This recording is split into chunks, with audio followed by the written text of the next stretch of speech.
This is a PokePress Special Report. Hi, I'm Stephen Reich here at the PokePress PIRN Studios in Madison, Wisconsin. I'm on the phone with Brian Steckler, who is a songwriter who co-wrote Catch Me If You Can from the Pokemon the First Movie soundtrack. But before we get to that, Brian, very glad to have you on today. Where are you from, and how did you get started doing music for a living? Hi, Stephen. Thanks for having me on. I'm excited to be here. So I live now in Northern California in near a little town called Auburn, and we're about halfway between Sacramento and Lake Tahoe, so it's a beautiful place to live.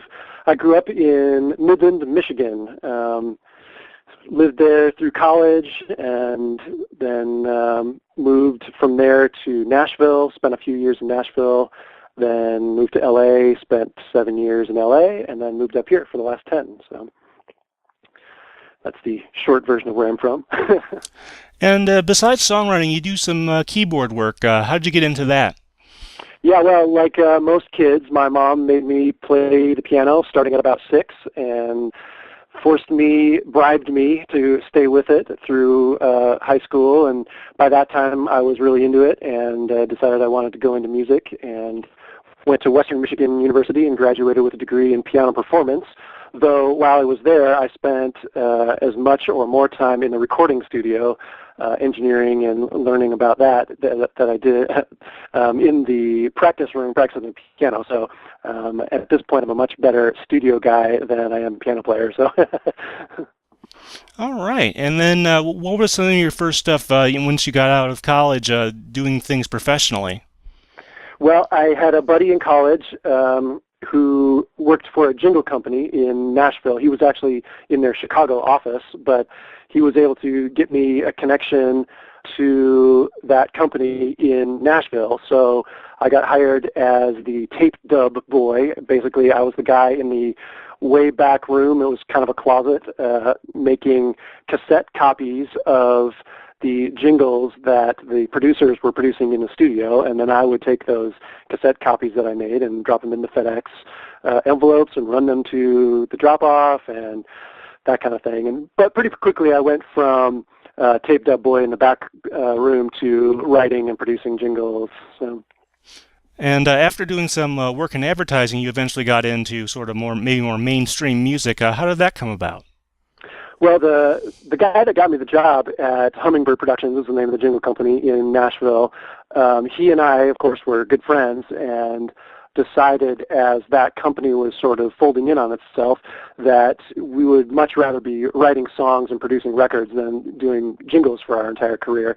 So the two of us and a friend we had made who was kind of a business guy decided that we wanted to try and move to L.A. and break into the songwriting, pop music, record label biz out there. So we moved out 97, 98, somewhere in there, to L.A. and set up our studios and started trying to meet some people. And my partner actually had a connection to Jim Vellutato at Sony ATV Publishing, who I think was the Sony side, that coordinated the Catch Me If You Can song for us. So, but Smitty, my partner, was friends with Angela at the time because they are from the same area up in Oregon. So they actually knew each other from before we moved to LA. So. Yeah, so you alluded to it a little bit there. How did this song project for the first movie, how did that get started as far as your involvement there? Well, like I said, Smitty and Angela had gotten to know each other, and at the same time, Angela was working on trying to get a record deal, and eventually did a record deal with Sony, with Lava Atlantic Records, and her publishing deal, because she was a songwriter as well, was with Sony ATV. And because Smitty had come kind of along with her, he'd written some demos with her and done some production. Sony also signed Smitty and I to write songs specifically for her record, and then also, then we were songwriters for other artists as well, through Sony. As far as the Pokemon project, at the time we were still just writing songs for her record when we must have gotten a call from Atlantic, who I believe put the soundtrack together, asking her to write something specifically for the movie. And how much information about the movie were you given? Was it did they give you any details about the scene it was supposed to be used in, or was that not final at that point? How did that work? Yeah, I don't remember exactly. My guess is, that they said this scene is needing something. It's kind of a chase scene, but it needs to be happy and fun and upbeat, and it's kind of a kids movie. And I didn't really know anything about it. I'd heard of Pokemon, but that was about as far as it went for me. So the fact that it was a first movie told me that this was new, at least to our market, and I didn't know what we were getting into. And I'm not sure Angela did, though. As I recall, she was really the one that came up with the "Catch Me If You Can" and sort of the basics for the hook of the song, and then she and I kind of filled the rest of it in once she sort of came to me with the nugget to start with. So pretty neat. How long did it take you, do you think, to actually write the song then? You seem to have some good ideas to start off with. Did things go fairly smoothly thereafter? Yeah, Angela, she was very young still at the time. I think she was, 17 or 18. She was a pretty solid writer already, and came with a lot of ideas, and so it made it easy for me, being a little more experienced, to sort of steer her where necessary, or sort of help her nudge the lyrics into the right spot, or find a melody that would be a little bit more accessible to a younger audience, or whatever. So, but time-wise, I doubt we spent more than a day on the writing side of it, and I'm sure the track probably came together pretty quick as well. And she was a great singer, so it was easy to cut vocals with her and get stuff down. So I would guess, overall, writing and recording might have been 2 or 3 days tops. So then we did get to spend a full day mixing it in stereo with Dave Pensato, who's still one of the biggest mixer guys in LA that you're going to find. So we did a stereo mix with him, and then we did a surround mix of that song that's in the movie that was one of the few that was still new at that time to mix music in surround, even for a film.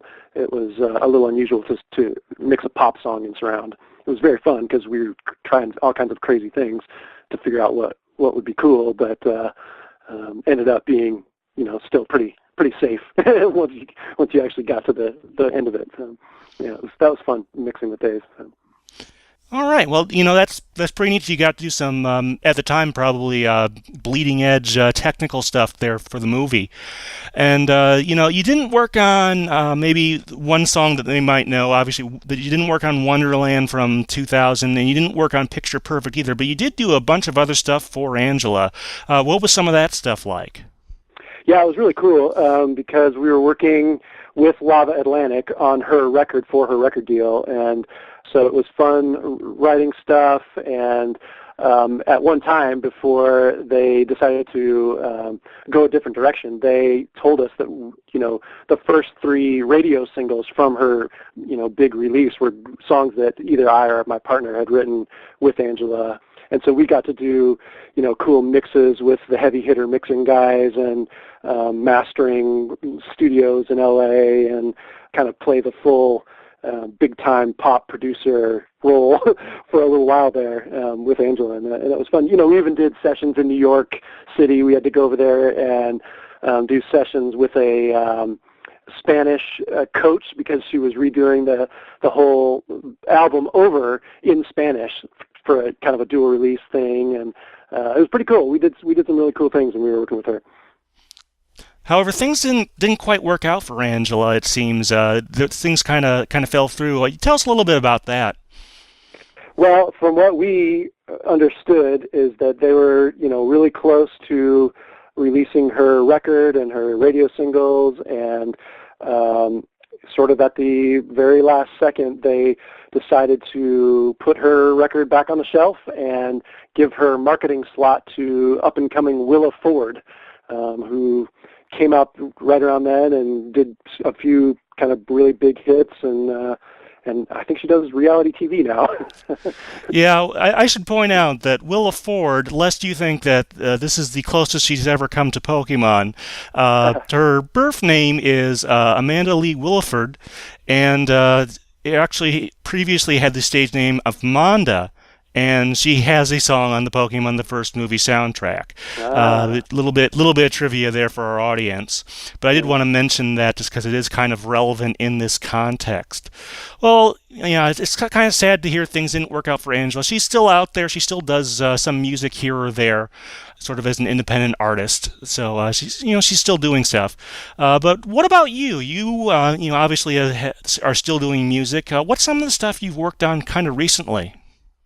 Well, again, I'm in Northern California and work with a lot of local artists, Sacramento, and, I do work with singer-songwriters. I've worked with, pop artists or a few kind of rock bands. I have a studio, so I can do a lot here right at home, and I also do a lot of composing kinds of jobs for sometimes commercials or corporate industrial things or film and TV underscore sorts of things. I actually, when you see Dog the Bounty Hunter on TV, almost every episode has a piece of music of mine stuck in there somewhere. So, but there's lots more shows than that. That's just the one that uses the most. So it varies. Being an independent producer, not in LA, means I kind of have to fill my time and my checkbook by taking whatever different kinds of gigs come along, whether it's producing a full record for an artist or just mixing for people that record elsewhere, or like I say, I play piano, so sometimes I'll just do tracks for other people and send those back to them. So it's a little bit of a lot of different things. All right, and it is the holiday season right now. We're coming up on Christmas, and maybe a few years back you did put out a little Christmas album. Why don't you talk a little bit about that? I did. It's really the only thing I've ever released under my own name, just because I'm always working for somebody else to try and make them sound great. But my wife kept telling me, "Oh, you really should do your own CD." So I did. It's called Christmas with Hensley. Hensley is the name that we've given our little Steinway piano that we have in the house. And what we decided to do was for me to bang on it and play it and pluck the strings on the inside and create these tracks in unusual ways, other than just sitting down and playing songs on the piano. So it sounds like a lot more than just a piano, but it isn't. It's in fact, if you've ever heard of the Piano Guys, sometimes they do stuff kind of like that, where they bang on the inside or they strum across the strings or whatever. But that's kind of what I did. It's all kind of smooth, easy to have in the background, Christmas carols. It's really good for your Christmas party or that kind of thing. So. Yep, and that's available digitally. All right. Well, one more thing. You have a website, and do you have any social media stuff? Why don't you talk about that here? Sure. My website for the work that I do as a producer is briansteckler.com. And then I have a second website for my composer guy kind of stuff, the film and TV and commercials and stuff, and that's called thestickhouse.com. And that's pretty much it. I'm also on Facebook. You can find me there, or on Twitter at Steckler Music. All right. Well, great having you on. Great to learn some new things that we didn't know before about the music writing process. All right. Well, thank you very much, Brian. It's been great having you. Thanks, Stephen. It's been fun. This has been Stephen Reich from the PokePress PIRN Studios in Madison, Wisconsin, on the phone with Brian Steckler, co-writer of Catch Me If You Can from Pokemon the First Movie. This has been a PokePress Special Report.